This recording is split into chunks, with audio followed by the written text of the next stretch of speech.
ఆశీర్వాదకరంగా మార్చుకోవాలి, దీవెనకరంగా మార్చుకోవాలి అనేది మనకి తెలియాలి. అది అర్థమైతే మీ జీవితాలు చాలా ఫలభరితంగా ఉంటాయి. మీకు మాత్రమే కాదు, మీరు ఇతరులకు కూడా దీవెనకరంగా మారుతారు. మనం కేవలం మనకు మాత్రమే దీవెనకరంగా కాదు, ఇతరులకు కూడా దీవెనకరంగా మనం మారగలగాలి. ఆ స్థాయికి మనం ఎప్పుడైతే వెళుతున్నామో నిజంగా దేవుడి యొక్క ధన్యత మన జీవితాల్లో ఉన్నట్టుగానే మనం భావించాలి. కాబట్టి సత్యవాక్యంతో మన జీవితాలను కట్టుకుంటూ మనం నిత్య నూతనంగా మారదాం.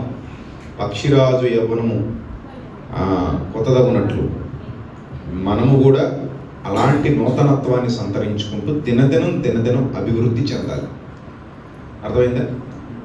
దినదినం మనం ఏవ్వాలి, అభివృద్ధి చెందాలి, మనం ఎదగాలి.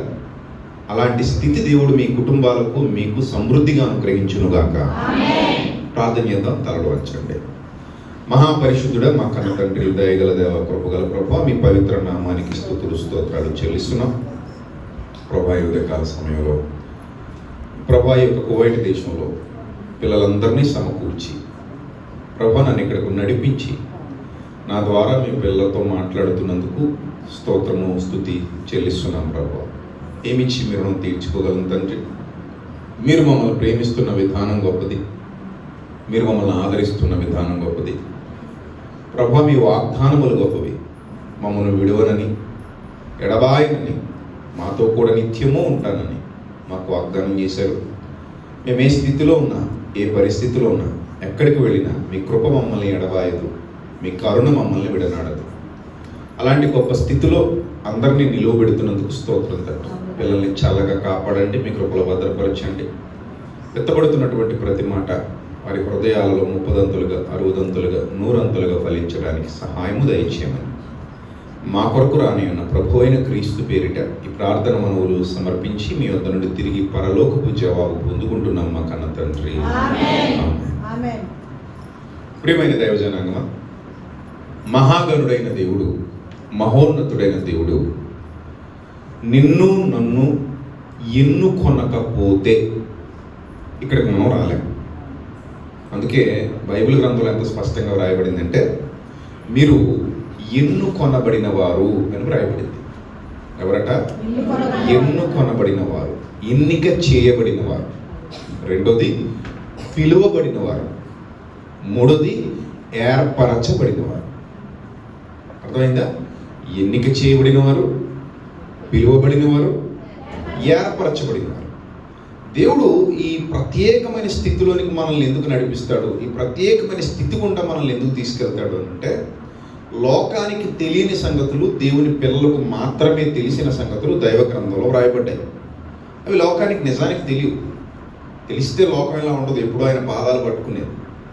అది తెలియకపోవటం వల్లే లోకం ఆయనను వ్యతిరేకిస్తుంది, లోకం సత్యాన్ని విమర్శిస్తుంది, లోకం సత్యానికి దూరం అవుతుంది, సాతానుకు దగ్గర అవుతుంది. మీరు గమనించండి, ఒక వ్యక్తి యొక్క శరీర నిర్మాణాన్ని గురించి మీరు ఆలోచిస్తే, ఈ శరీర నిర్మాణం అనేది అమ్మ కడుపులో 9 నెలల పాటు దేవుడు ఏర్పాటు చేసినప్పుడు ఇర్మియా గ్రంథంలో ఇర్మియాతో ఒక మాట చెప్తాడు. అక్కడే ఆయన ప్రణాళిక ఎంత అద్భుతమైనదా అనిపిస్తుంది. నా తండ్రి యొక్క ప్రణాళిక ఇంత అద్భుతమైనదా, ఇంత ఉన్నతమైనదా అనిపిస్తుంది. ఇర్మియా గ్రంథం 1వ అధ్యాయము 4వ వచనం ఒకసారి మీరు జాగ్రత్తగా పరిశీలన దృక్పథంతో చూడండి. ఏముంది అక్కడ? యెహోవా వాక్కు నాకు ప్రత్యక్షమై ఇలాగూ సెలవిచ్చాడు, గర్భములో నేను నిన్ను రూపింపకమునుపే అన్నాడా? ఏంటట? గర్భములో నేను నిన్ను రూపింపకమునుపే అంటే మన పూర్వపు స్థితి గురించి మాట్లాడుతున్నాడు ఇక్కడ. మన పూర్వపు స్థితి. అప్పటికే ఏమైనా ఐడియా ఉందా మీకు? గర్భములో నేను నిన్ను రూపింపక మునుపే అంటే అమ్మ కడుపులో మీరు ఇంకా పడలేదట, మనం ఇంకా పడలేదట. చెప్పండి, మీకు ఎవరికైనా జ్ఞాపకాలు ఉన్నాయా? అమ్మ కడుపులో పడినప్పటి జ్ఞాపకాలు ఉంటాయా? ఎవరికి ఉండవు. It's impossible. ఎప్పటి నుంచి ఉంటాయి మన జ్ఞాపకాలు? ఒకసారి వెళ్ళండి, వెనక్కి వెళ్ళండి, బాగా కళ్ళు మూసుకొని తీవ్రంగా ఆలోచించండి. ఎప్పటికి గుర్తొచ్చింది మీకు? ఏం గుర్తొచ్చింది మీ జీవితంలో? ఎంత దూరం వెళ్ళగలిగారు వెనక్కి? ఎంత దూరం వెళ్ళగలిగారు? 5 దాకా వెళ్ళగలిగారండి. అంటే 5వ సంవత్సరం నుంచి గుర్తున్నాయి మీకు. అంతకుముందు మీ బొడ్డు కోసింది ఎవరో, మీకు పాల సీసా పట్టించింది ఎవరో, మీ తలకు మొదటి స్నానం చేయించింది ఎవరో, మిమ్మల్ని కడిగింది ఎవరో, మిమ్మల్ని తుడిచింది ఎవరో, మిమ్మల్ని ఎత్తుకుంది ఎవరో, మీరు మొదట అత్త అన్నారో, అమ్మ అన్నారో, నాన్న అన్నారో, మామయ్య అన్నారో, అత్తయ్య అన్నారో, ఏమన్నారో ఏమైనా గుర్తున్నాయా? అవే గుర్తు లేకపోతే ఇంకా లోపల జరిగేవి ఏం గుర్తుంటాయి? అమ్మ కడుపులో, అంతేనా? అమ్మ కడుపులో అసలు గుర్తుండవు కదా. ఇప్పుడు అమ్మ కడుపులో గుర్తుండకపోతే కడుపులోనికి రావడానికి ముందటి విషయాలు ఏం గుర్తుంటాయి? ఇదంతా ఒక విచిత్రం, ఇది ఒక రహస్యం.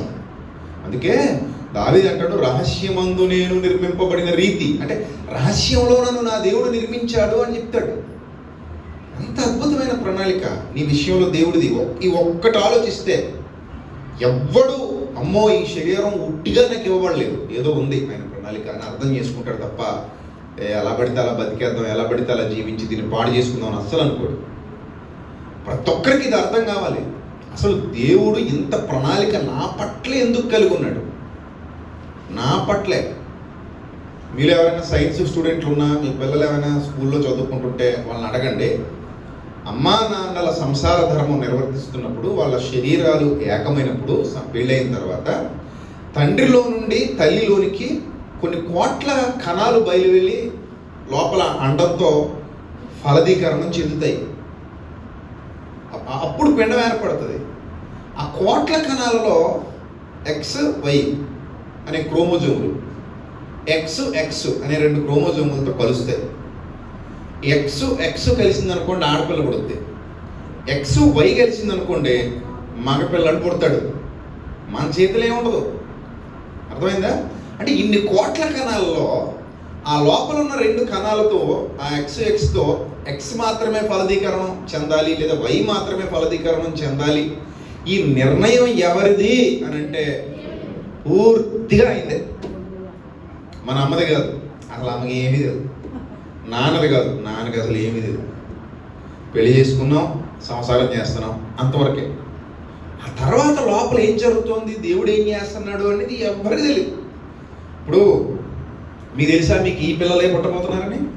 పెళ్ళైనప్పుడు చాలామంది ఉన్నారు కదా, నాకు పలానా మా బాబుగాడు వీడు పుట్టబోతున్నాడు, లేదా మా తల్లి, మా బుజ్జి తల్లి ఈమె పుట్టబోతుంది, మీకేం తెలిసేంటి? ఏమీ తెలియదు మనకి.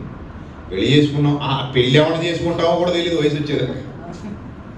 అంతే కదా, ఎవరో తగులుతాడు. ఒకళ్ళకేమో మంచోడు తగులుతున్నాడు, ఒకడికేమో దగులుబాజీ కూడా తగులుతున్నాడు. దగులుబాజీ కూడా తగిలినోడేమో జీవితాంతం ఏడుస్తూ ఉంటారు, మంచోడు తగిలినోడు ఆనందంగా ఉంటారు. Same ditto. ఒకళ్ళకేమో గుణవతి, ఇంకొకరికేమో భారమతి. సో అలాగా ఏదో లైఫ్ ఎలా లీడ్ అవుతూ ఉంటుంది. సో ఇక్కడ మీరు జాగ్రత్తగా గమనిస్తే మనకు తెలియని సంగతులు ఇవి, అగోచరములు. ఆ పదం బైబిల్లో ఉంది. దేవుడి పేరు కూడా అగోచరుడు, అంటే ఎవరికి అర్థం కానివాడు. అంత ఈజీ కాదట దేవుడిని అర్థం చేసుకోవటం. ఆయన అదృశ్య లక్షణాలు కూడా అంత ఈజీగా దొరకవు మనకి. దేవుడిని అంత ఈజీగా మనం పట్టుకోలేము. ఆయన గురించి సొలొమోను అంటాడు, దేవా ఆకాశము నీ సింహాసనము, భూమి నువ్వు కాలు పెట్టుకునే పీట. ఏది కాలు పెట్టుకునే పీట అంట, పాదపీఠం. ఆకాశం ఏమో నువ్వు కూర్చునే కుర్చీ. అంత పెద్ద కుర్చీలో నువ్వు కూర్చోగలవు. ఎంత పెద్ద భూమి మీద నువ్వేం పెట్టుకోగలవు?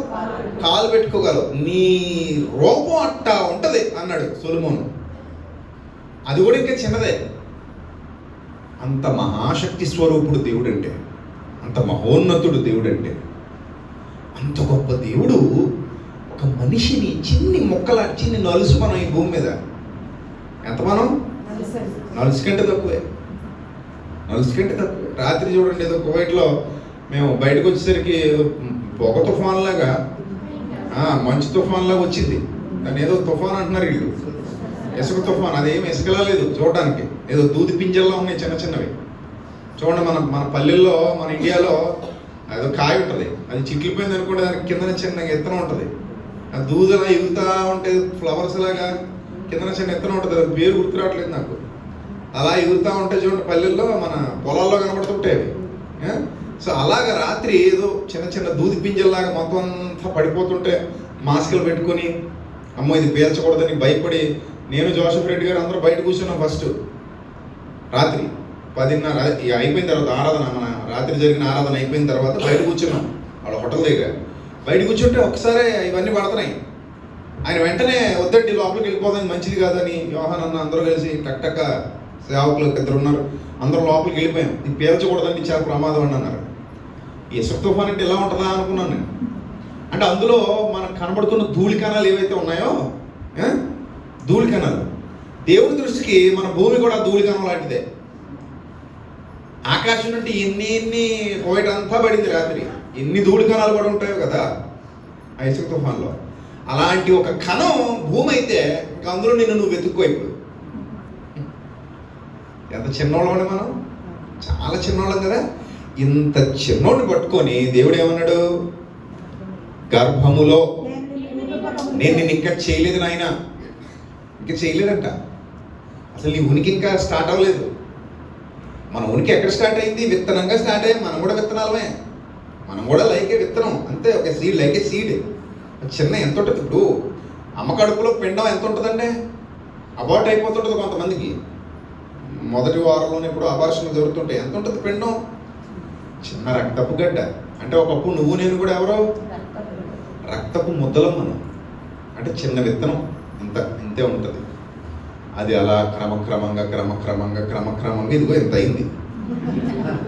మరి దానికి కాళ్ళు వచ్చాయి, చేతులు వచ్చాయి, ముఖం వచ్చింది, లోపల గుండె, ఊపిరితిత్తులు, లివరు, కిడ్నీలు. ఎంత అద్భుతమైన ఆకృతి, ఎంత అద్భుతమైన ఆకారం ఇంత అందంగా తయారైందంటే దీన్ని బట్టి మీరు ఆలోచన చేయండి. దేవుడు ఒక ప్రణాళిక లేకుండా ఎవరిని పుట్టించడైనా. అది తెలుసుకున్నాడు ధన్యుడు, తెలుసుకున్నాడు మూర్ఖుడు. అందుకే సమాజంలో చాలామంది దేవుని వైపు తిరగలేకపోతున్నారంటే వాళ్ళు తమను గూర్చిన జ్ఞాన సంగతులు తెలుసుకోలేకపోయారు. ఆ అదృష్టం వాళ్ళకి దక్కలేదు, మనకి దక్కింది. దక్కినా కొంతమంది నిలబెట్టుకోలేకపోతున్నారు. ఇది ఇంకా బాధాకరం. లేనోడు లేక ఎడుతున్నాడంట, ఉన్నోడు తినలేక తినడానికి ఎడుతున్నాడంట. ఇద్దరిలో ఎవరు దౌర్భాగ్యుడు? ఆ లేనోడే ఉన్నోడా? ఈ ఉన్నోడే దౌర్భాగ్యుడు. అందుకే బైబిల్ గ్రంథం అంటది, తీర్పు దేవుని ఇంటి యొద్ద ఆరంభమవుతున్న బిడ్డలారా జాగ్రత్త అంటాడు. తీర్పు ముందు అన్ని జనుల దగ్గరికి వెళ్ళదట. తీర్పు ఎక్కడ మొదలవుద్ది? మొదట మన దగ్గరే మొదలవుద్ది అన్నాడు దేవుడు పేతురు పత్రికలో. తీర్పు మీ దగ్గరే ప్రారంభమవుతున్న బిడ్డలారా జాగ్రత్త. అంటే మనం ఇంత గొప్ప స్థితిలో ఉన్నాం. మనం ఒకసారి మనసు పెట్టి ఆలోచించాలి. అద్దం ముందుకు వెళ్ళి నిలబడి చూసుకోండి మీ అందమైన ఆకారాన్ని. మొహం ఎలా ఉంది అని తిద్దడం కాదు, జుట్టు ఎలా ఉందని దువ్వడం కాదు. అసలు టోటల్ నా బాడీ ఇంత ముద్దలాంటిదని నేను, ఇంత ముద్దలాంటి నేను, నన్ను ఇంత పెద్దవాడిగా పెద్దదానిగా చేసి ఇంత అందంగా అలంకరించి ఇంత చక్కగా నిలబెట్టిన నా దేవునికి ఏంటి పని? పురుషునిగాను స్త్రీనిగాను వారిని నిర్మించెను. అసలు అక్కడే మనం ఆగిపోవాలి. పురుషునిగాను స్త్రీనిగాను వారిని నిర్మించెను. ఎందుకు నిర్మించావు? పని లేక, ఖాళీ ఉండలేక, మరి ఏంది? అసలు ఈ ప్రకృతిని అంతా ఎందుకు చేసావు? ఆకాశం నీ చేతి పని, భూమిని చేతి పని, ఇవన్నీ నీ చేతి పనులు. సమస్త సృష్టికి నీవు ఆధారభూతుడవు. సమస్త సృష్టిని నీ కనుసన్నల్లో నడిపిస్తున్నావు. సమస్త ప్రభుత్వానికి నీవే అధిపతివి. ఇంత గొప్పగా దేవుని గ్రంథం సెలవిస్తుంది ఆయన్ని గురించి. మనసు పెట్టి ఆలోచించండి. ఇప్పుడు ఇంత శక్తివంతుడైన దేవుడు, సర్వ సృష్టికర్త, సర్వోన్నతుడైన దేవుడు నిన్ను ఎందుకు చేశాడు? ఏదో ఒక ప్రణాళిక నీ పట్ల ఉంది. అందుకే ఇప్పుడు రాయబడిన మాట చదువుదాం. నీవు గర్భము నుండి బయలుపడక మునుపే నేను నిన్ను ప్రతిష్ఠించి తిని. ఒక ప్రతిష్ఠ జరిగిందట. నీకు నాకు కూడా ఏం జరిగింది? ఒక ప్రతిష్ఠ. అందుకే వచ్చారు ఇక్కడికి, లేకపోతే రావు నువ్వు. ఇండియా నుంచి కోవిడ్కి వచ్చిన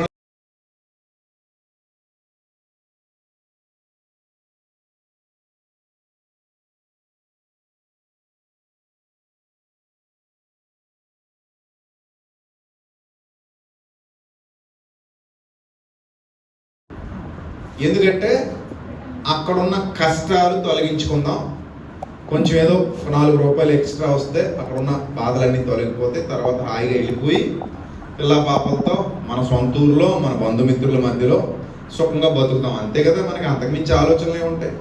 అందుకే వస్తారు చాలామంది. కానీ వచ్చిన వాళ్ళలో ఒక 100 మంది వచ్చారు అనుకుంటే ఒక 80 మంది కరెక్ట్గా నిలబడినా ఒక 20 మంది అయినా ఏమవుతున్నారు, దారి తప్పుతారు.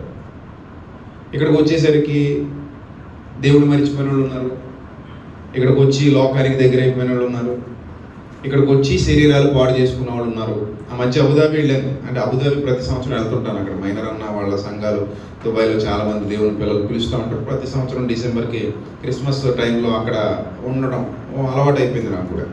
సో అక్కడికి వెళ్ళినప్పుడు ఒక అబ్బాయి 27 ఏళ్ళు డ్రైవర్గా చేద్దామని వచ్చాడు. అక్కడికి వచ్చేటప్పుడు చాలా భక్తిగా వచ్చాడంట పిల్లడు. పాస్టర్ గారితో ప్రార్థన చేయించుకుని, అయ్యా నేను వెళ్తున్నాను అక్కడికి, అక్కడ నుంచి ఇంకా గొప్పగా నేను దేవునిలో వాడబడేట్టుగా, ఇంకా గొప్పగా నేను దేవునికి ఉపయోగపడేట్టుగా, ఇంకా గొప్పగా నేను ఆయన ఆరాధించేట్టుగా, ఆయన కొరకు ఒక నమ్మకమైన సాక్షిగా నిలబడేట్టుగా ప్రార్థించండి అని చెప్పి వచ్చిన పిల్లాడు వచ్చాడు. ఎక్కడ పని కుదిరాడు. మొత్తం మీద జతలు పట్టాడు. కొత్త జతలు వస్తాయి కదా అక్కడికి వచ్చే కొత్త జతలు. ఈ కొత్త జతలు వచ్చాక మదులు పోయాయి. అందుకే జతలు ఆడితే మొదలు అవుతాయి అంటారు కదా మన పెద్దోళ్ళు. అలా మతి పోయింది. ఇంకంతే రకరకాల దుర్వ్యసనాలకు బానిస అయిపోయాడు. యాక్సిడెంట్లో చచ్చిపోయాడు. అంత డ్రైవర్గా ఉద్యోగం చేసేటోడు దుర్వ్యసనాలకు బానిస అవడం ఏంది, యాక్సిడెంట్లో చచ్చిపోవడం ఏంది.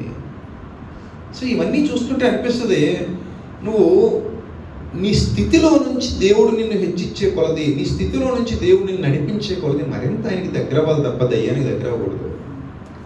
ఆయనకి దగ్గర అయితే నీ జీవితం ఆశీర్వాదకరంగా ఉంటుంది, నీ జీవితం దీవెనగా. ఇప్పుడు కోడిపిల్ల ఎప్పుడు కూడా తల్లి రెక్కల నీళ్ళలో ఉంటే భద్రంగా కాపాడబడుద్ది. గెద దగ్గరికి వెళ్ళకూడదు, తినేస్తుంది అది. అవే నేను ఇప్పుడు మా అమ్మ ఏమో కిందనే తీసుకెళ్తున్నా, ఆడైతే పైకి తీసుకెళ్తాడు, పైకి తీసుకెళ్ళి పొడుచు తినేస్తాడు. అర్థమైందా? ఇప్పుడు గెద్ద పైన ఎగురుతుంది, కోడి కింద నడుస్తుంది. కానీ బిడ్డకి ఎక్కడ సేఫ్?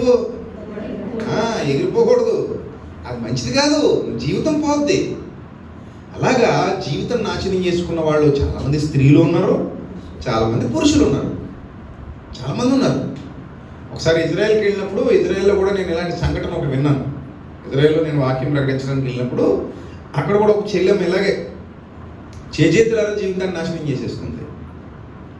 పాపం తను కూడా చచ్చిపోయి ఇండియాకి వచ్చింది, పెట్టులో పెట్టి పంపించింది. ఎందుకు ఇదంతా అంటే, మనం ఏ స్థితిలో దేవుడు మనల్ని ఎన్నుకున్నాడు, ఏ స్థితిలో మనల్ని నిలబెట్టుకున్నాడు, ఎంత అందమైన ఆకృతి ఎందుకు ఇచ్చాడు, ఇంత అందమైన దేహాన్ని అమ్మ కడుపులో ఎందుకు చేశాడు. ఒక్క క్షణం ఆగి ఆలోచిస్తే మనం పతనానికి వెళ్ళం.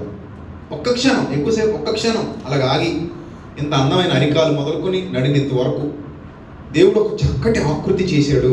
ఈ తరంలో నిన్ను నన్ను పుట్టించుకున్నాడు. ఈ తరంలోనే ఉంటాం మనం. రాబోయే తరంలో మనం ఉంటాం, ఉండమని ఎలా చెప్పగలం? గత తరాన్ని చూసి చెప్పగలం. అర్థమైందా? ఏ తరాన్ని చూసి చెప్పగలం? గతించిన పోయిన తరం. ప్రసంగి గ్రంథంలో అంటాడు, తరము వెంబడి తరము గతించిపోవచ్చున్నది అంటాడు మొట్టమొదటి అధ్యాయంలోనే. ప్రసంగి గ్రంథంలో మొట్టమొదటి అధ్యాయంలోనే తరము వెంబడి తరం ఏమైపోతుందట? గతించిపోతుంది. ఇంకొక 40 ఏళ్ళు పోయింది అనుకోండి, బేస్మెంట్ ఇలాగే ఉండొచ్చు. కానీ ఈ బేస్మెంట్లో కూర్చోవడానికి మనం ఉండం. 40 ఏళ్ళు, ఇంకో 40 ఏళ్ళు అంటున్నాను నేను. కలపండి మీ ఆయుష్కాలానికి. ఇప్పుడు మీ వయసుకి 40 కలపండి, లేదా 50 కలపండి, పోనీ లేదా 60 కలుపుకోండి. నష్టమేముంది? కలుపుకోవడమే కదా, ఇచ్చేదేమన్నా ఆయన కలుపుకోవడమే. అప్పుడప్పుడు చూడండి, ఎవరైనా పిల్లల మన దగ్గరికి వచ్చి బర్త్డే అన్నారు అనుకోండి, ఏమంటాం? అరే నాయన నిండు 100 ఏళ్ళు వర్ధిల్లు. కొంతమంది ఇంకొక అడిగి ఎక్కువేసి 1000 ఏళ్ళు వర్ధిల్లు రేదు. మా తాతగారు సుత్తులేక ఎన్నేళ్ళు? 1000 ఏళ్ళు. అప్పుడు ఎప్పుడో ఆదాము గారి కాలంలో బతికారట 1000 ఏళ్ళు. ఇప్పుడు ఎక్కడ ఉంటున్నాయి 1000 ఏళ్ళు? 100కే దిక్కానలేదు మనకి. 100కి ఎవడని ఎంతడా? చాలా రేరు. ఎక్కడో అరా కొర అక్కడక్కడక్కడ. 100 దాకా కూడా వెళ్ళట్లేదు బండి. 60కి 70కి చక్క పెట్టేస్తున్నాం. సరే, అలాంటిది ఇప్పుడు ఈ తరంలో మనం ఉన్నామంటే రాబోయే తరం ఒకటి రాబోతుంది. ఆ తరం వెళ్ళేసరికి మనం ఉండం, మనం వెళ్ళిపోవాలి గమ్యానికి. దేవుడు ఈ భూమి మీద ఈ తరంలో నిన్ను పంపించాడంటే ఒక ప్రణాళిక ఉంది ఆయనకి నీ పట్ల. నువ్వు అలా సదాసీదాగా అనుకోవద్దు. చాలా గొప్ప స్థితి నీకు దేవుడు ఇచ్చింది. అందుకే ఇప్పుడు కూడా మోకాళ్ళ ప్రార్థన చేసేటప్పుడు మొట్టమొదట మనం పలకాల్సిన మాట, తండ్రి నీ కొరకు నిర్ణయింపబడిన దానము, నీ కొరకు నిర్ణయింపబడిన వాడనైన నేను నీ సన్నిధిలో మోకరించి ప్రార్థిస్తున్నాను. నేర్చుకోండి, మీద అలా పలకడం నేర్చుకోండి. తండ్రి నీ కొరకు నిర్ణయింపబడిన వాడనైన నేను, నీ కొరకు నిర్ణయింపబడిన దాననైన నేను, నీవు ఏర్పరచుకొనిన నేను, నీవు పిలుచుకొనిన నేను నీ సన్నిధిలో మోకరించి ప్రార్థిస్తున్నాను. అది పలుకుతూ ఉంటే నీకు తెలియకుండానే నువ్వేంటో నీకు అర్థమవుతుంది. మనం చిన్నోడు కాదు. ఇర్మియా చిన్నోడా? చెప్పండి, చిన్నోడా? ఎన్నికలో ఉన్నవాడా? ఎంత గొప్ప ఎన్నిక! నీవు గర్భము నుండి బయలు పడక మునుపే నేను నిన్ను ప్రతిష్ఠించి తిని. చూసారు ఎంత బాగుందో? నీవు గర్భం నుంచి ఇంకా బయటికి రాలేదు, అప్పుడే నేను నిన్ను ఏం చేసేసాను? ప్రతిష్ఠించి తిని. ప్రతిష్ఠ చేయబడిన వాడవు నీవు, ప్రతిష్ఠ చేయబడిన దానవు. నా కొరకు నేను నిన్ను ప్రతిష్ఠించుకున్నాను అంటున్నాడు దేవుడు.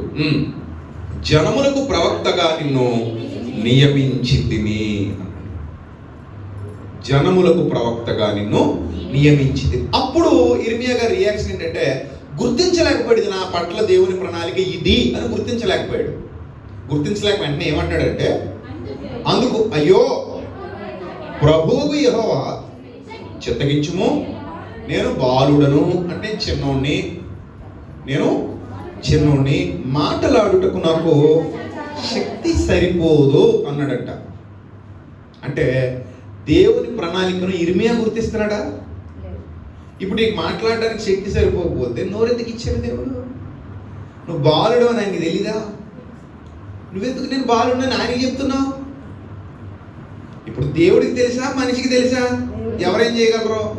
ఎవరి సామర్థ్యం ఏంటో, ఎవరి గొప్పతనం ఏంటో, ఎవరిని ఎందుకు పుట్టించాడో, ఎవరిని ఎందుకు ఎన్నుకున్నాడో, ఎవరిని ఎందుకు ఏర్పరుచుకున్నాడో, ఎవరి ద్వారా ఏ కార్యాన్ని జరిగించబోతున్నాడో, ఎవరికి ఎలాంటి తలాంతినిచ్చాడో, ఎవరి సామర్థ్యం ఏమిటో, ఎవరిని ఎంతకాలం ఉంచబోతున్నాడో, ఇవన్నీ మనుషులకు తెలుస్తాయా? చూడు, మనుషులు ఇలా మాట్లాడతారు. ఆయన ఉద్దేశం ఒకటి, మనం చెప్పేది ఇంకొకటి. అవును ప్రభా, నువ్వు అనుకుని ఉండొచ్చు కరెక్టే, కానీ నేను బాలుడిని. బాలుడు ముసలుడు, ముసలిదేమో ఆయన తెల్లా, నేను బాలుడిని. మరి తర్వాత నాకు శక్తి లేదు. అసలు నీకున్న శక్తి ఎవరిచ్చింది? అసలు నీకు ఇప్పుడు ఏదైతే ఉందో కొంత శక్తి, నేను బిందె ఎత్తలేను అంటున్నావు. అసలు గ్లాస్ ఎత్తగలిగే శక్తి అయినా ఎవరిచ్చారు నీకు? నువ్వు బిందె ఎత్తగలవా లేదో పక్కన పెట్టు. ఈ గ్లాస్ అయినా పైకి లేపగలుగుతున్నావు అంటే ఈ శక్తి అయినా నీకు ఎక్కడిది? దేవుడిదేగా. ఇప్పుడు గ్లాసు లేపగలిగే శక్తి ఇచ్చిన దేవుడు బిందె లేపగలిగే శక్తి కూడా ఇవ్వాలనుకుంటే క్షణాల్లో ఇస్తాడు. బిందెనే కాదు, అవసరం అనుకుంటే ఇంకా అంతకంటే పెద్దవైనా కూడా నువ్వు పైకి ఎత్తి పట్టుకోగలిగే శక్తిని దేవుడు ఇవ్వగలడు. ఆయనకి అసాధ్యమైంది ఏముంది? నిన్ను ఏం చెయ్యాలనుకున్నా నువ్వు సంపూర్ణంగా విధేయత చూపిస్తే ఆయన చేసి చూపిస్తాడు.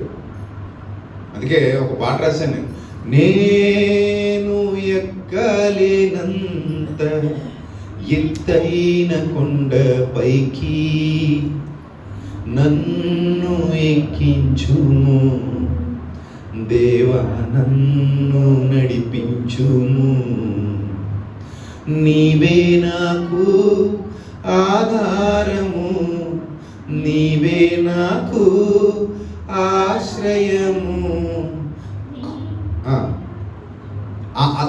ఆయన ఎక్కిస్తే ఎంత ఎత్తైన కొండపైకైనా సరే మనం ఏమవుతాం? ఎక్కిపోతాం. అది మనం ఎక్కలేము. అందుకే భక్తుడు నేను ఎక్కలేనంత. నిజమే, ఎక్కలేదు నేను.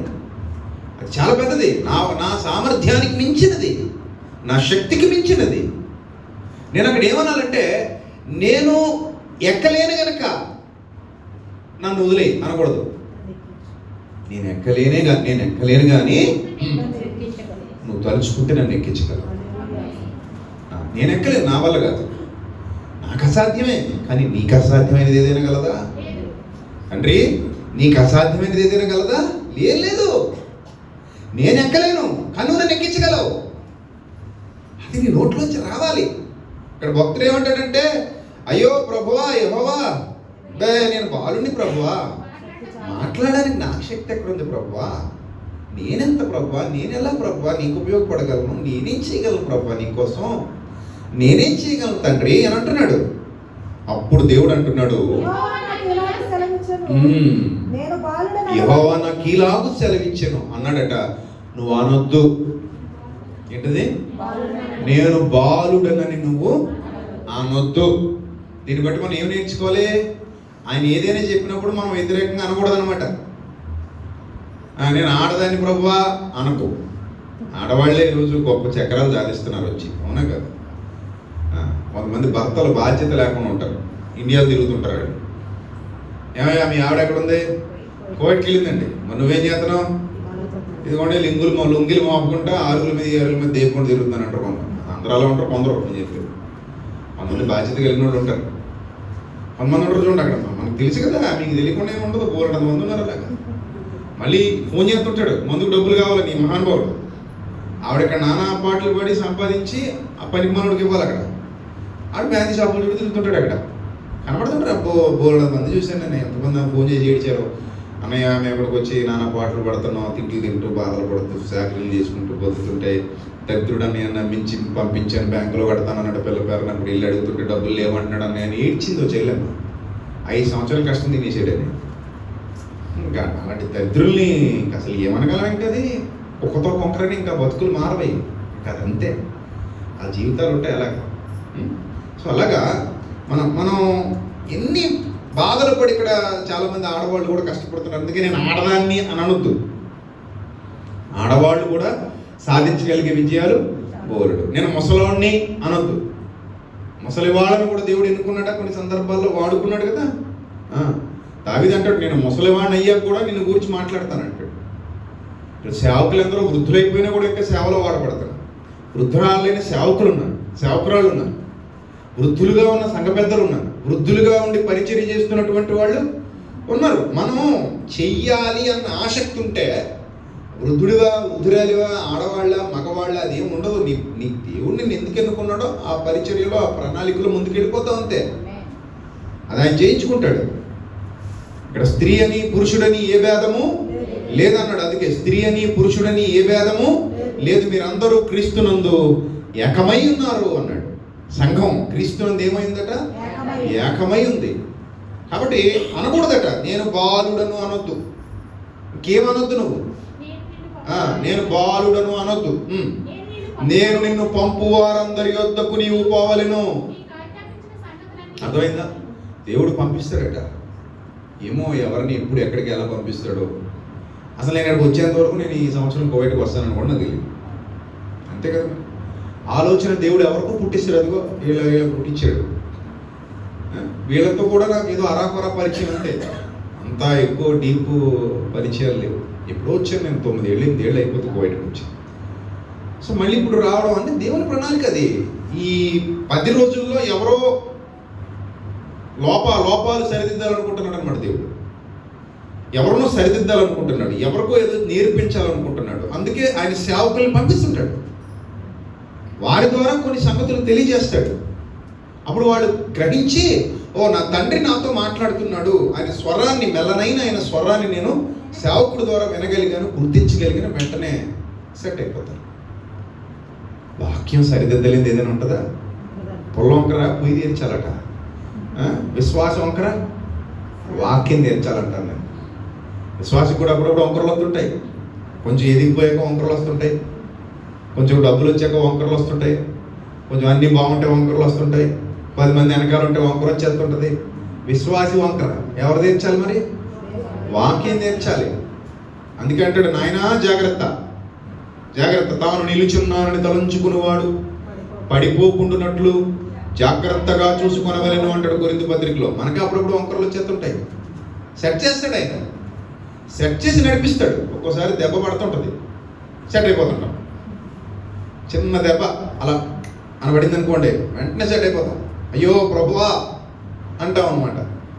అలాగా దేవుడు మనల్ని సరిదిద్దే క్రమంలో పంపిస్తుంటాడు. నేను పంపు వారందరి యొద్దకు నీవు పోవాలి, పోయి వాళ్ళతో మాట్లాడాలి.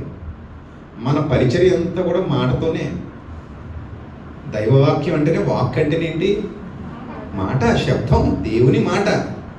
ఈ పరిచర్య అంతా దేంతో జరుగుతుంది? ఆయన మాట లేకుండా మన పరిచర్య ఉంటుంది అసలు. మన మోగడం అయితే ఇంకేం ఉండదు. ఆయన వాక్యం మోగబోయేది కాదు, మ్రోగేది. వాక్యం మోగబోయేదా మ్రోగేదా? మ్రోగేను అంటాడు పౌలు భక్తుడు మాట్లాడుతూ. వాక్యం మీ దగ్గర నుంచి మ్రోగింది అంటాడు. అకయలో మ్రోగెను అంటే అలాంటి మ్రోగుతున్నది తప్ప వాక్యం మోగబోయేది కాదు. అది మన చెవులలోనికి వెళుతుంది. అందుకే మీరు ఏమి వినుచున్నారో జాగ్రత్తగా చూసుకున్నాడు మార్క్స్ వార్త 4:24లో. అలా శక్తివంతమైన దేవుని మాట ఎప్పుడైతే నీ హృదయంలోకి వచ్చిందో మనిషి మారతాడు, మనిషి ఆలోచనలు మారతాయి, సెట్ అయిపోతాడు. అందుకే వినుట వలన విశ్వాసము కలుగుతుందట. అంత గొప్ప మాట అది. వినుట వలన ఏం కలుగుతుందట? విశ్వాసము కలుగుతుందట. అంత గొప్పది దేవుని మాట. అందుకే ఆరాధనలో కూడా దేవుని మాటకి ప్రాధాన్యత. ఎక్కడైనా సరే నేను ఒకటే చెప్తాను, ఆత్మతో సత్యముతో. సత్యం అంటే ఏంటి? యోహాను సువార్త 17వ అధ్యాయం 17వ వచనంలో ఉంటుంది సత్యం అంటే ఏంటో. నీ వాక్యమే సత్యము. యోహాను సువార్త 17:17 నీ వాక్యమే సత్యము, సత్యమందు వారిని ప్రతిష్ఠ చేయము. ఇక్కడ ఇర్మియా ఏమన్నాడు? నేను నిన్ను ప్రతిష్ఠించి తిని. ఉందా? మీరు చదువుకున్న దాంట్లో ఇప్పుడు యోహాను సువార్త 17:17 ఏముంది? అంటే ఇప్పుడు ఇర్మియాను కూడా ఎందులో ప్రతిష్ఠ చేశాడు? అది మాటలో, దేవుని వాక్కులో ప్రతిష్ఠ. మీరందరూ అలా ప్రతిష్ఠ అయిన వాళ్ళే, అలా ప్రతిష్ఠింపబడిన వాళ్ళే మీరందరూ కూడా, మనమందరం. ఇప్పుడు ఇక్కడ నుంచి మన పరుగు మొదలవుతుంది, ఇక్కడ నుంచి మన ప్రయాణం మొదలవుతుంది, ఇక్కడ నుంచి మన జీవితం ఆరంభం అవుతుంది. ఇక్కడ నుంచి అలాగా నేను నిన్ను పంపు వారందరూ ఎందుకు నీకు పోవాలి? అందుకే నేను తయారు చేసుకున్నాను. అరే ఊరికే అనుకున్నావా? నువ్వు ఊరికే అనుకున్నావా? ఇంత అందమైన చేతులు నీకు ఎందుకు ఇచ్చాను? నా కోసం ఇచ్చుకున్నాను. ఇంత అందమైన కాళ్ళు నీకు ఎందుకు ఇచ్చాను? నా కోసం నువ్వు నా కోసం. అంటే దేవుడు మనల్ని అందరినీ ఆయన కొరకు చేసుకుని ఆయన పరిచర్య కొరకు నమ్మకస్తులుగా ఉండాలని నియమించుకున్నాడు అన్నమాట. అదే ఇక్కడ చెప్తున్నాడు, నేను పంపు వారందరి ఎందుకు నీకు పోవాలి, నీకు ఆజ్ఞాపించిన సంగతులను నీవు చెప్పాలి. ఎవరికి భయపడద్దు, వారికి భయపడద్దు. ఇర్మియాని పాపం కొట్టేసి బూతులో పడేశారు. కొట్టేస్తారండి. అధికారుల దగ్గరికి వెళ్ళి వాక్యం చెప్తే చెప్పని కొట్టేస్తాడు, బురద గొద్దులో పడేస్తారు, చాలా ఇబ్బందులు పెడతారు. ఒక టైంలో అయితే ఏడుస్తాడు, అయ్యా ఎందుకు అప్పగించావయ్యా నాకు ఈ పని, ఈ తిట్లు తినలేకపోతున్నాను, ఈ దెబ్బలు తినలేకపోతున్నాను, ఏంది తండ్రి? ఎక్కడికి వెళ్తే అక్కడ వ్యతిరేకత, ఎవ్వరూ నీ మాట వినేవాళ్ళు లేరు. ఇప్పుడు మన తెలుగు రాష్ట్రాల పరిస్థితి కూడా అలాగే ఉంది కదా. ఎంత ఘోరంగా తయారవుతున్నారు మనుషులు, ఎంత దుర్మార్గంగా తయారవుతున్నారు మనుషులు. దేవుని పిల్లలంటే, దేవుని సేవకులంటే అసలు మరీ నీచంగా. కొన్ని ప్రభుత్వాలు ఏమైనా పట్టించుకుంటున్నాయంటే ప్రభుత్వాలకి లెక్కపత్రం లేకుండా పోయింది. మనం అంటే చీప్గా చూస్తున్నారు కొంతమంది. అంటే దేవుని పిల్లల పట్ల అలాంటి స్వభావం. దీన్ని భరించాడు ఇర్మియా, భరించాడు. అయినా ప్రభువా నేను సత్యం చెప్పక మానను, సత్యం చెప్తాను, సత్యం కొరకు నిలబడతాను, బలంగా నిలబడ్డాడు మహానుభావుడు. ఎందుకంటే నా దేవుడు నన్ను ఎన్నుకున్నాడు. ఒకప్పుడు నాకు మాట బాలేదు, కానీ ఈరోజు నేను మాట్లాడగలుగుతున్నాను. ఒకప్పుడు నేను బాలుడును అనుకున్నాను, కానీ నేను బాలుడును కాదు, రోషం కలిగిన దేవుని సేవకుడును అని గ్రహించగలిగాడు.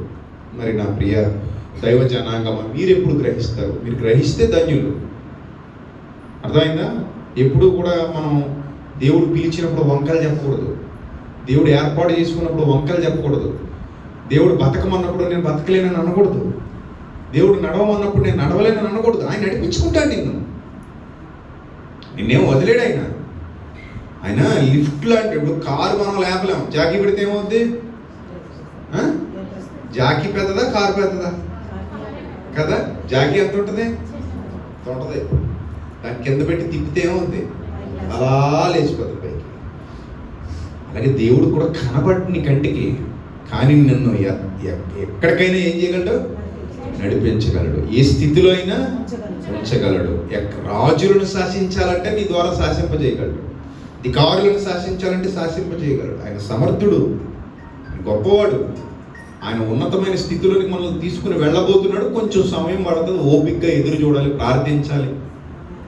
ఆయన ముందు తలదించుకుని నేర్చుకోవాలి. ఎప్పుడైతే నేను బాలుని అన్నాడో, నేను వెళ్ళలేను అన్నాడో, నా వల్ల కాదన్నాడో, కానీ దేవుడు విడిచిపెట్టాడా? ఇర్మియా అంటే అతి పెద్ద ప్రవక్త, అద్భుతమైన ప్రవక్త. చెరలోనికి వెళ్ళిన తర్వాత, చెరలోనికి వెళ్ళక ముందు ఎంత గొప్పగా పరిచయం చేశాడంటే ఇశ్రాయేలీల మధ్యలో చాలా గొప్ప పరిచయం చేసినటువంటి గొప్ప ప్రవక్తగా చరిత్రలో పేరెన్నికగా మిగిలిపోయాడు.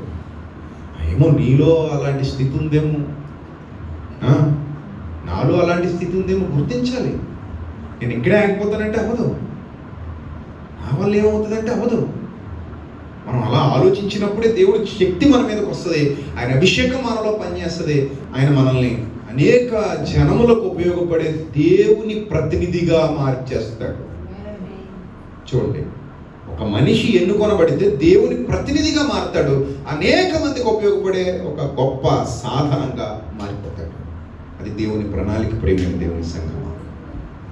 కాబట్టి ఆ మాట చదువుతున్నప్పుడు నిన్ను పంపువారు అందరూ ఎదుర్కోవాలి, నువ్వు ఎవ్వరికి భయపడద్దు. నిన్ను విడిపించుటకు నేను నీకు తోడై ఉన్నాను. ఆ మాట చాలదా? ఎక్కడేం ధైర్యం వచ్చేస్తుంది. ఏమన్నాడు ఆయన? నేను నీకు తోడై ఉన్నాను. ఎక్కడలే ధైర్యం వచ్చేస్తుంది. ఇంకా చాలు, ఈ మాట చాలు తండ్రి, ఈ మాట చాలు, ఆ మాట చాలు. నేను నీకు తోడై ఉన్నాను అన్నావు చూడు, ఆ ఒక్క మాట చాలు, ప్రపంచాన్ని జయించగలను నేను.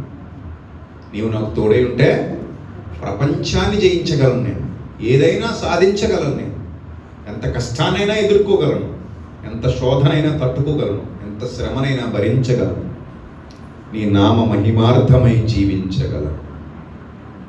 అలాంటి శక్తివంతమైన గుంపులో మనం ఉండాలి ప్రియమైన దేవుని ప్రజలారా.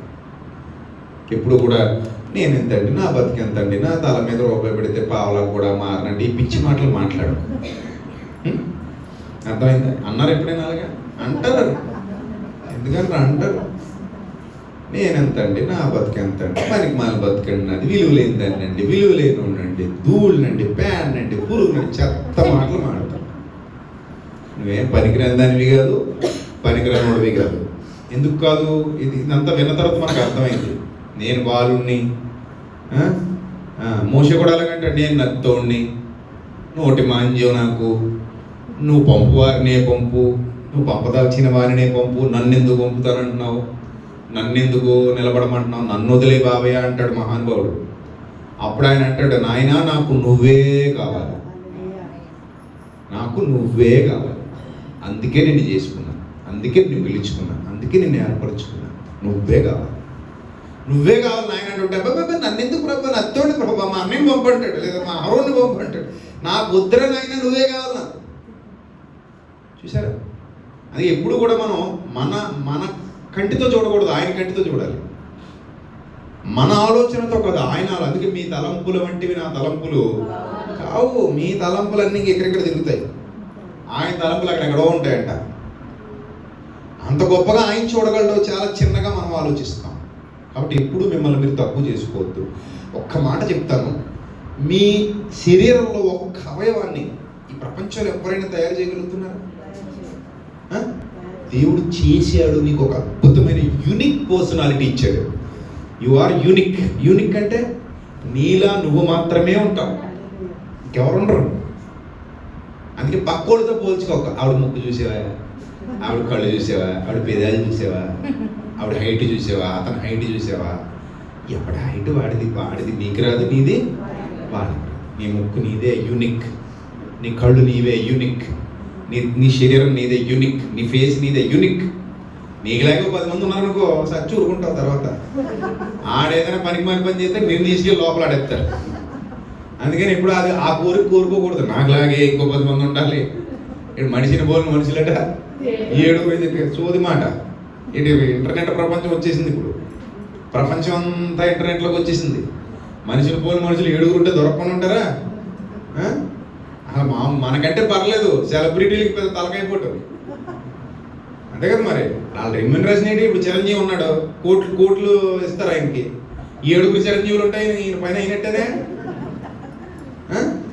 మరి 7 హీరోయిన్లు వచ్చారనుకోండి, పని అయినట్టేనా? మరి ఇప్పుడు ఈ డబ్బులు సంపాదించుకుంటుంది అందం పెట్టుకొని హీరోయిన్. ఇప్పుడు ఇంకొక 6 ఉన్నారనుకోండి ఆవిడలేటోళ్ళు, ఇంక ఈయన ఎవరో పట్టించుకోడు. ఇంకా వెళ్ళమ్మా నీకు ₹1,00,000 ఎందుకు ఇవ్వాలి, 10 లక్షలకు వచ్చేస్తాను అక్కడ, 5 లక్షలకు వచ్చేస్తాను, నీకంటే నీకు లేకుండా వచ్చి అంటారు కదా. సో అందుకని అలాంటివి ఏం మనసులో పెట్టుకోకండి. నీకు లాంటి ఇంకొకరు ఉండరు, నీకు లాంటిది ఇంకొక ఆవిడ ఉండదు. నువ్వే యునిక్. అలాంటి ప్రత్యేకమైన స్థితిలో దేవుడు నన్ను ఎన్నుకున్నాడు. అది అద్దం ముందు నిలబడిన ప్రతిసారి గుర్తు రావాలి నీకు. నేను యునిక్. నేను అద్దం ముందు నిలబడినప్పుడు అలాగే అనుకుంటాను, తండ్రి నాలాంటి నేనే ఉంటాను, ఇంకొకటి ఎందుకుంటాడు? అంతే కదా మరి. నాలాంటి నేనే ఉంటాను, నాకు నేను స్పెషల్. అంతే, నా దేవుడు నన్ను ఎన్నుకున్నాడు. ఐఎమ్ ఏ స్పెషల్ పర్సన్ నా దేవుని ఎదుట. నాలాంటి మరొకటి ఇంక నా విలువే ఉంది, నా గొప్పతనే ఉంది.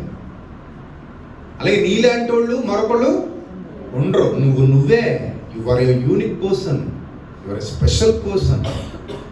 సో కాబట్టి శక్తివంతమైన స్థితిలో దేవుడిని నిలబెట్టుకున్నాడు కనుక ఆయన కనుసన్నల్లో అడుగు ప్రార్థించినప్పుడు, తండ్రి నన్ను సంపూర్ణంగా నీ చిత్తానుసారంగా నడిపించు, నేను ఎక్కలేని ఎత్తైన కొండపైకి నన్ను ఎక్కించు, నన్ను బలపరచు, స్థిరపరచు, నీ మార్గములను నాకు బోధించు, నీకు నచ్చినట్టుగా నన్ను స్థిరపరచు, నీ చిత్తమే సిద్ధించాలి.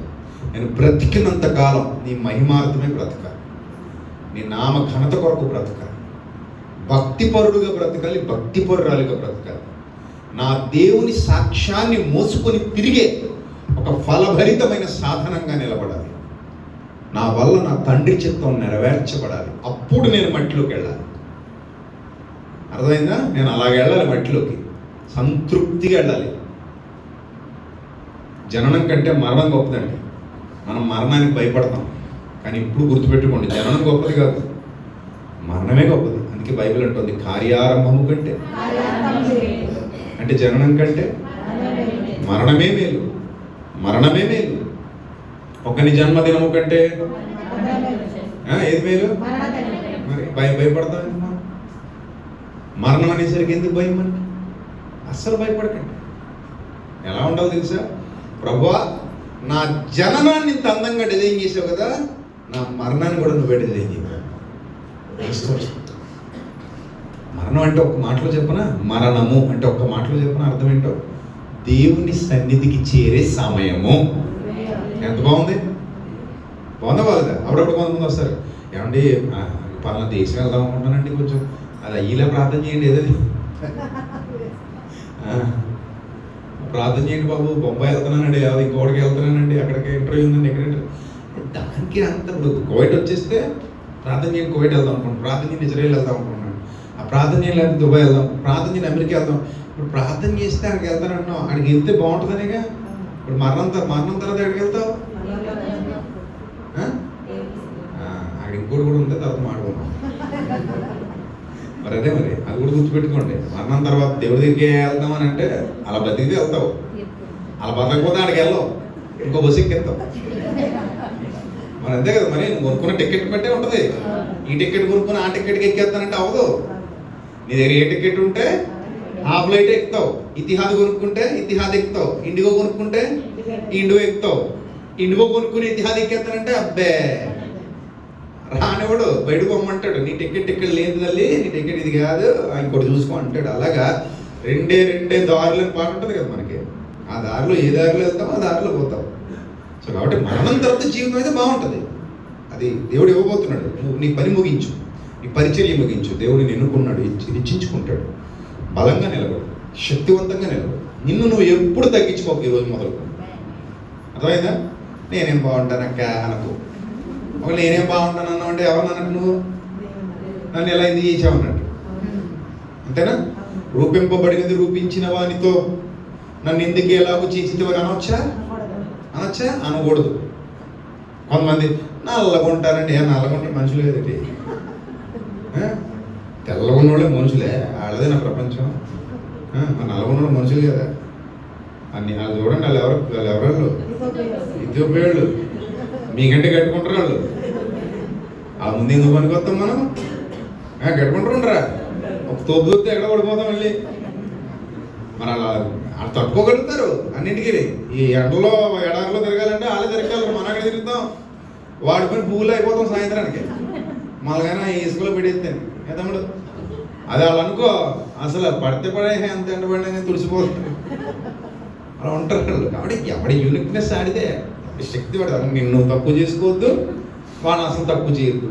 ఎవరి శక్తి వాళ్ళకి ఉంది. ఎద్దు బలం ఎద్దుదే, గుర్రం బలం గుర్రానిదే.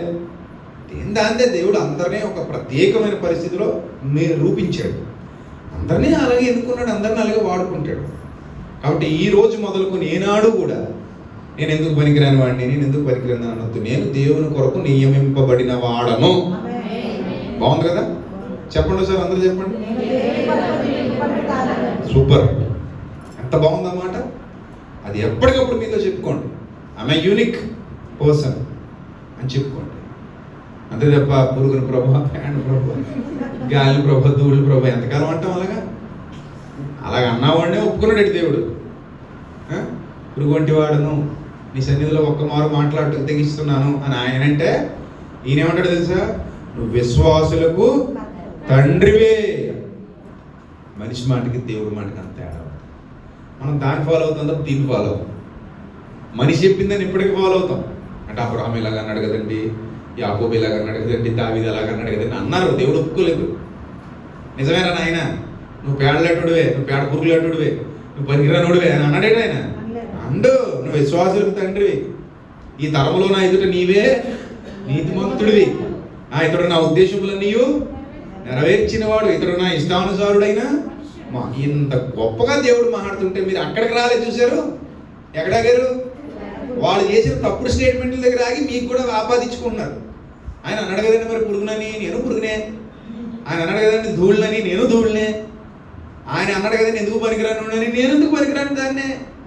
అలా అనకూడదు. దేవుడు అలా ఒప్పుకోలేదు అసలు. ఇప్పుడు నేను బాలుడినే అన్నాడు, నువ్వు బాలుడివే అన్నాడు దేవుడు.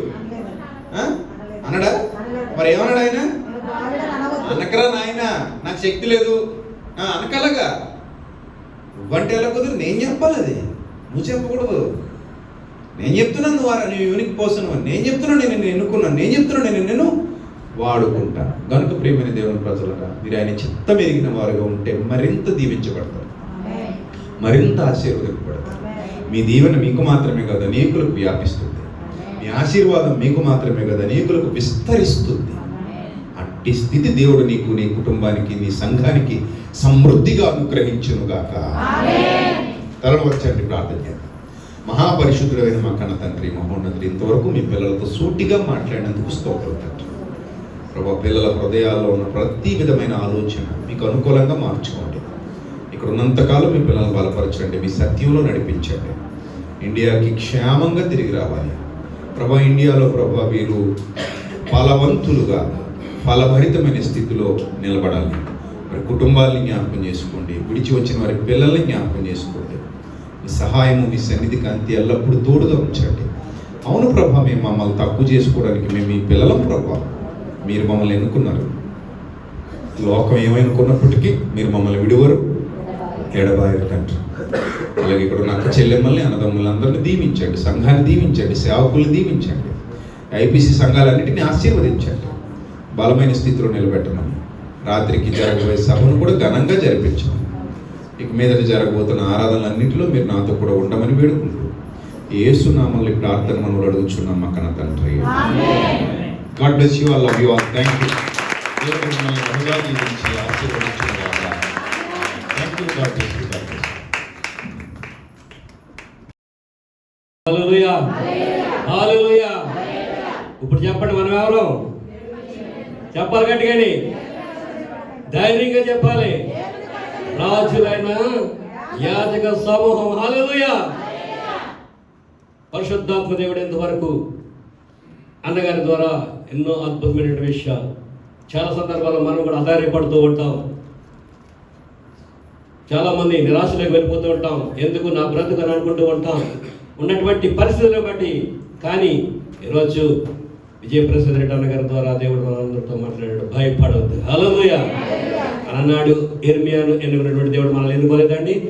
మనం కూడా దేవుని యొక్క సన్నిధానంలో ఆయన ప్రణాళికలు ఉన్నటువంటి బిడ్డలం కనుక భయపడకుండా దేవుని యొక్క పరిచర్యలో మనం అందరం కూడా ముందుకు వెళ్ళిపోదాం. హల్లెలూయా.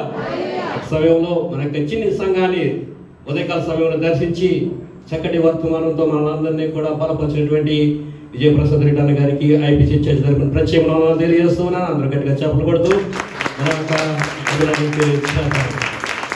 నిజంగా చెప్తున్నాను, మానవుని యొక్క ఆలోచన ఒకటైతే దేవుని యొక్క ఆలోచన అంటారు చూసా చాలా ఎగ్జాక్ట్లీ అలాగే నెరవేరింది. మనం అందరం కూడా ఎవరు అనుకునేవాడు, మన ముందు జానశ్రాణి గారు అనుకున్నాం.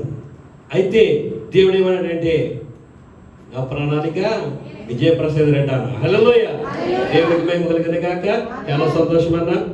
మాకు ఐపీసీ సంఘం మెయిన్ బ్రాంచ్గా సాల్వేలో ఉన్నది.